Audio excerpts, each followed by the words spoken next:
చీకోటి ప్రవీణ్ కుమార్ గారికి నా హృదయపూర్వకమైనటువంటి జన్మదిన శుభాకాంక్షలు.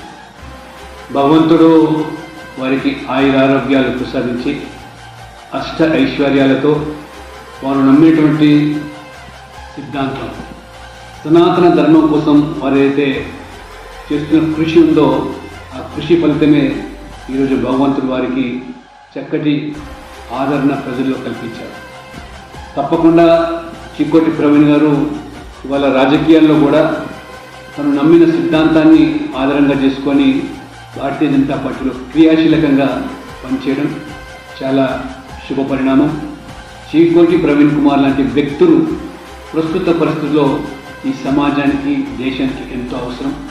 సనాతన ధర్మ వినాశనం కోరుకునేటువంటి కొంతమంది కుచితమైనటువంటి రాజకీయాలకు పాల్పడి ఏలం చేస్తున్నారో వాళ్ళందరూ కూడా చీకోటి ప్రవీణ్ కుమార్ లాంటి అనేక మంది యువత ముందుకొచ్చి సనాతన ధర్మాన్ని కాపాడడానికి ముందుకు రావాల్సిన అవసరం ఉంది. ధర్మాన్ని కాపాడితే ధర్మం వారిని కాపాడుతుంది. కాబట్టి చీకోటి ప్రవీణ్ కుమార్ గారికి మరొకసారి నా హృదయపూర్వకమైనటువంటి జన్మదిన శుభాకాంక్షలు. భగవంతుడు వారికి మంచి భవిష్యత్తు రాజకీయంగా ఇవ్వాలని చెప్పి మనసారా కోరుకుంటున్నాను. నేను మీ డాక్టర్ కె లక్ష్మణ్.